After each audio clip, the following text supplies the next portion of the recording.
Every story appears ordinary till you see the core side of it. And what you're looking for is the story behind the news. We bring it to you from Lagos, the commercial capital of Nigeria. Giving you all sides on political stories round the clock. Every detail from the start line to the final whistle.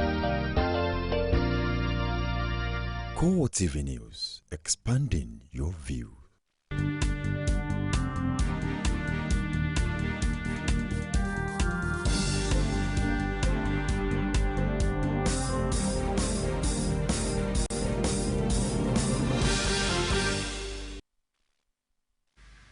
Hello and welcome to CoreTV News at 7.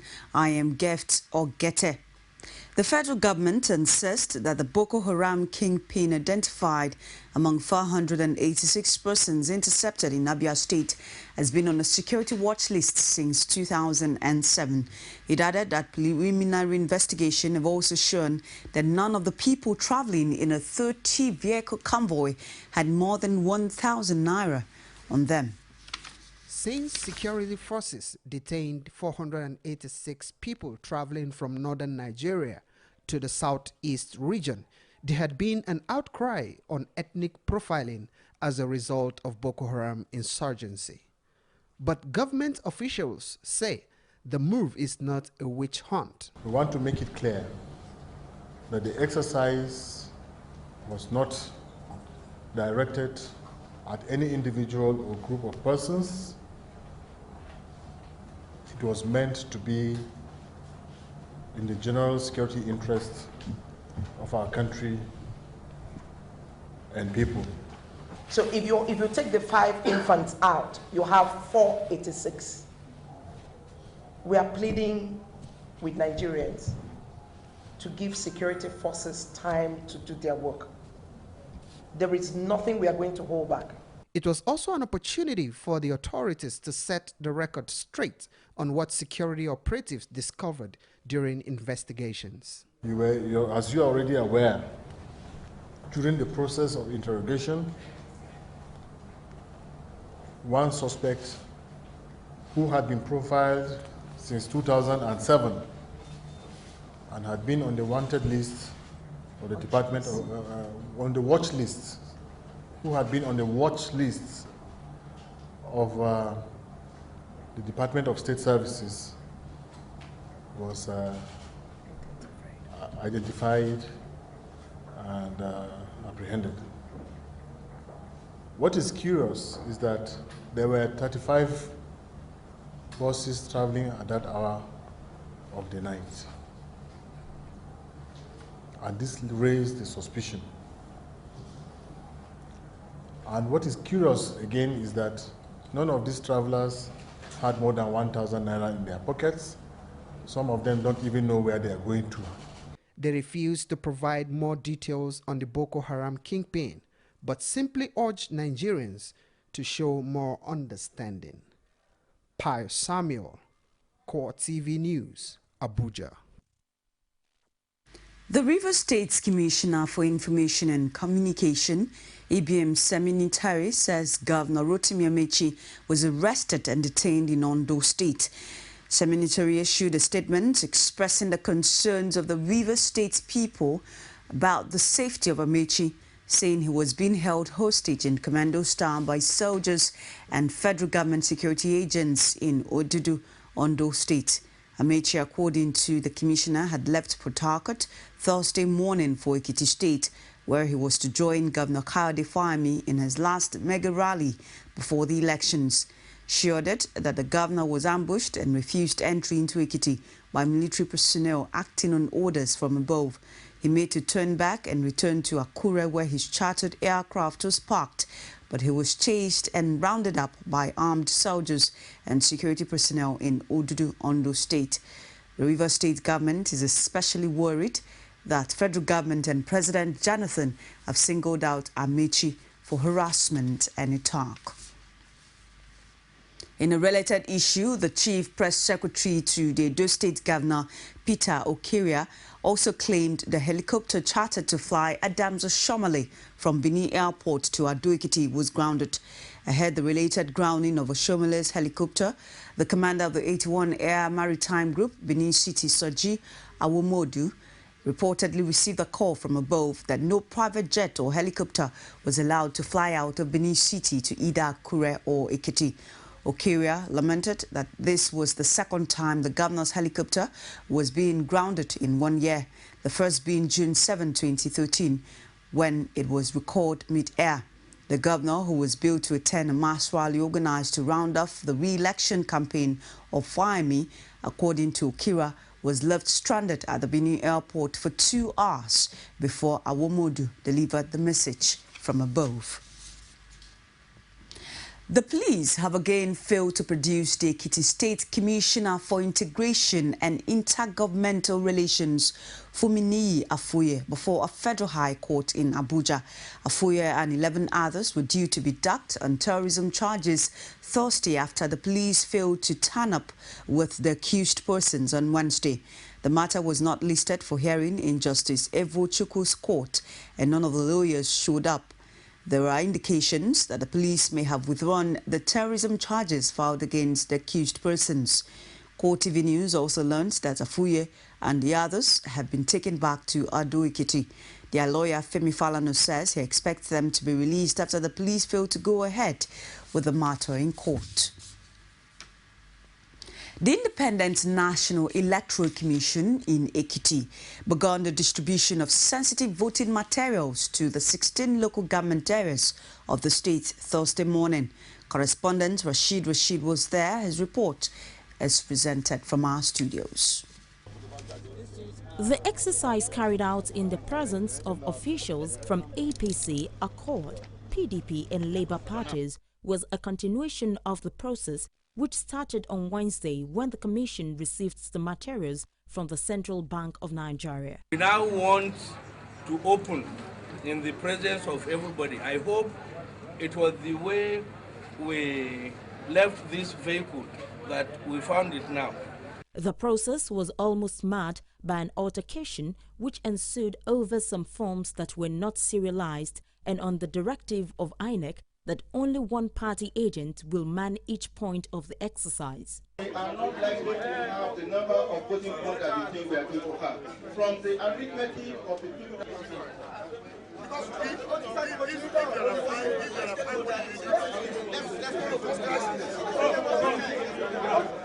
The voting materials were later distributed from a truck in accordance with their designated local government areas before their takeoff to their various destinations. Who is the driver? Who is the driver?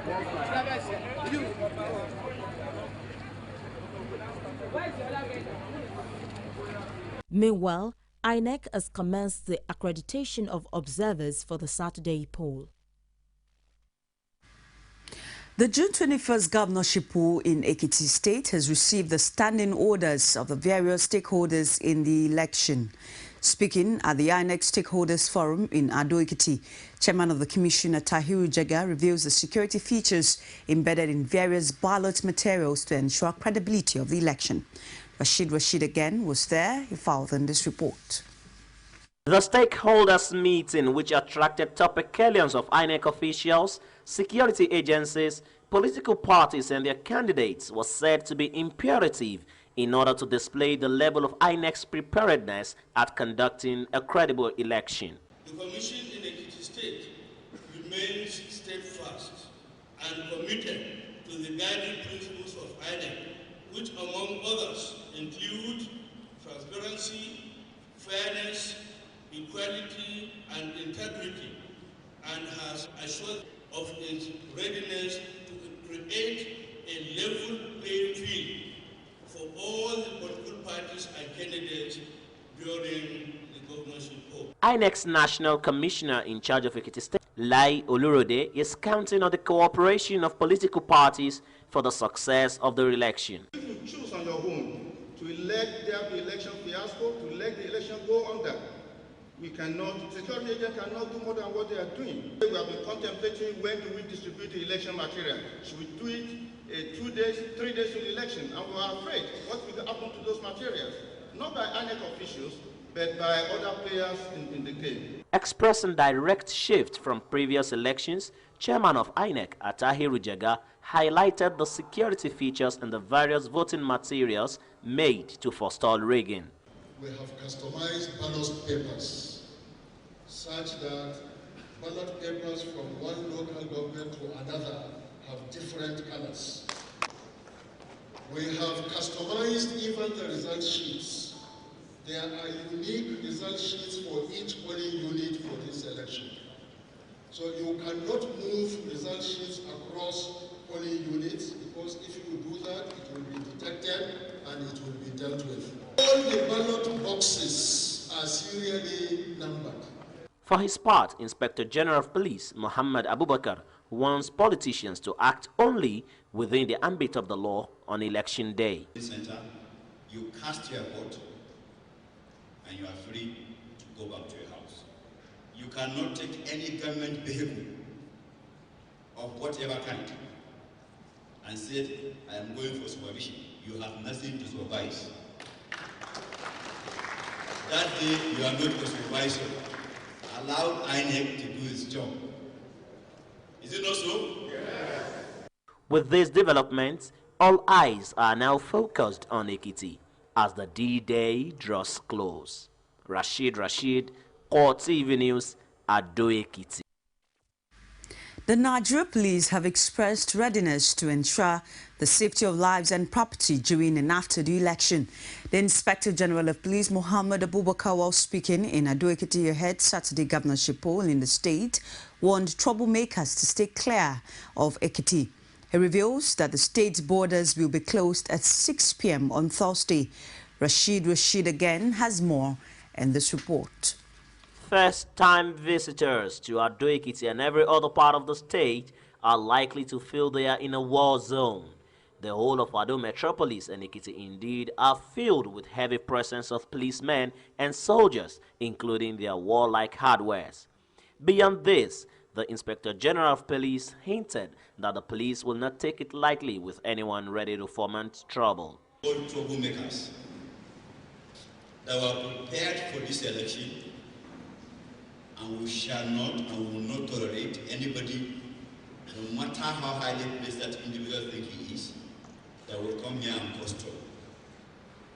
If you do so, you meet the consequences of your action. While announcing the closure of all borders in the state by 1600 hours Thursday, the Inspector General warns those who has nothing to do in Ekiti to leave or face the music. Today is Wednesday,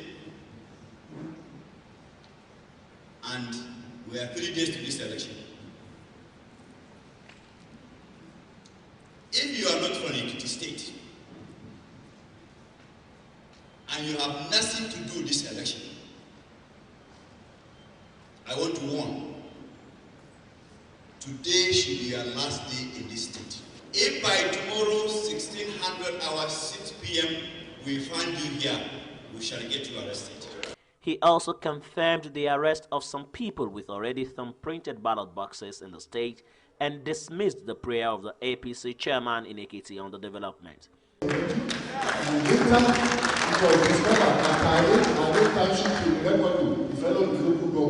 And I commend the state security service, because we learned that we know those people who are arrested where they have been completing papers. We want to know. We want these people paraded. So we have to allow them to conclude that investigation first.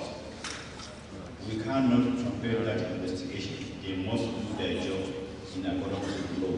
They cannot tell you anything until they finish that. Abubakar again reminded the police on the need to be civil with the electorates. Do not expect any security agent to misbehave to anybody. We expect them to respect every citizen of the state, and if they do otherwise, we have monitors who will take them up and they will be sanctioned. As it is, the stage, according to the police, is now set for the conduct of the Saturday election. Rashid, CoreTV News, Ado Ekiti. The June 21st governorship poll in Ekiti State has again stirred the hornet's nest. This time, popular Lagos-based lawyer Bamidele Aturu who has been speaking on the security arrangement put in place for this weekend poll, says the heavy security presently in place in Ekiti is enough to scare away voters. That militarist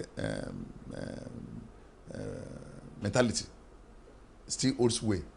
We still think that unless we flood the place with soldiers, flood the place with policemen, there is no security. And that is the tragedy of our situation. Because you can do the Ekiti election without creating this frenzy, this excitement, this panic. Now you are going to scare away some of the voters.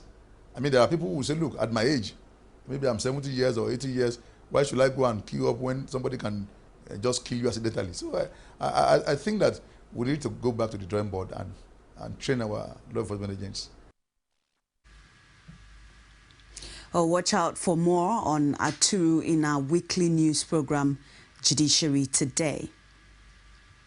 The federal government has threatened not to pay the delegates at the national conference who refused to attend plenary. The message was relayed by the conference management to the delegates during their sitting on Thursday. After the presentation of the report of the Committee on Civil Society, Labour, Youth and Sports by its chairman Bola Ogunrinde, chairman of the conference Idris Kutugi asked his deputy Bolaji Akinyemi to relay an important message to the delegates. Akinyemi says it was obvious that delegates might not like what he was going to say, but asked them to understand that there was no way government would be happy to realize that some of them were usually absent during debates. He says since the sit-ins were usually live on television stations, the delegates should also know that government officials had been watching and noticing that seats were usually empty. Akinyemi added that delegates should know that the allowance being paid to them was tied to sit-in. It would be recalled that the plenary was hurriedly suspended for 30 minutes on Wednesday morning due to the inability of the conference to meet quorum. Chief of Defence Staff Alex Bade has dismissed suggestions of a possible military coup in Nigeria. He said in a statement issued in Abuja that the military is too professional to consider a takeover. Air Chief Marshal Bade noted that the armed forces are defenders of democracy and will not work against what they are part of. Bade expressed surprise at the coup rumors, but called the military a professional group that has no option but to love Nigeria. You're watching CoreTV News at 7. We'll take a break. Stay with us. From time immemorial, women have birthed life, shaped character, and by extension, influenced the society. Moremi of Ife, Emoten of Benin, Queen Aminat of Zaria, all women of influence and power. Whether it's before election, after election. How ironical. Women being so powerful, yet have few grounds in decision making. They see you as weak, and I see you as a wife to a man. We are talking women in politics. A woman will be bold enough to stand up and say, I want to become president of Nigeria. Only on CoreTV News. Nigerians continue to Tonight, the city of Lagos went agog as all routes. Be the first to know from the north, south, east, west and around Africa. We break the news. One Nigeria. Now you can catch all the actions live as the news breaks. We are CoreTV News. Welcome to CoreTV, a 24-hour news station. CoreTV News presents a platform with presence in over 30 states of the Federation. Be sure to be here. For live coverage of events, we have the capacity to deliver from anywhere in Nigeria and beyond. Contact us now on 0803-471-8550 or 0803-724-9733, 014-533-407. A 24-hour news station. Welcome back. You're watching CoreTV News at 7. For more information on our news and other programs, visit us on our Facebook page, www.facebook.com/CoreTVNews. You can also follow us on Twitter. It's at CoreTV News NG. And you can watch us on YouTube. It's www.youtube.com/CoreTV space news. Spain's new king, Philip V, launches his reign before Parliament on Thursday, sparking a day of celebration in the flag-filled streets of Madrid for a people smarting from their World Cup humiliation. Long live Spain, long live the king, cried early crowds outside Parliament, where Philip, a tall 46-year-old former Olympic yachtsman, will be sworn in hours after he legally assumed the throne at midnight. As police helicopters hovered above, police officers closed city center avenues and snipers deployed on roofs in a 7,000-strong security operation for the royal festivities. Philip leads a royal family tarnished by scandal after the 39-year reign of his 76-year-old father, Juan Carlos, who signed his act of abdication with tears in his eyes at the royal palace the day before. Philip received the red slick sarge of the military forces captain general from his father before heading to Parliament, where he entered through doors flanked by statues of lions and covered with a giant red canopy with the state coat of arms with his elegant 41-year-old wife, Laftizia, a former television news presenter. The king will then be driven from Parliament through the streets of Madrid. And that's CoreTV News at 7. Thank you for watching. Join us again. I am Gift Ogete. In the meantime, enjoy the rest of our programs. Do not forget, Primetime News is at 9:45. Good evening.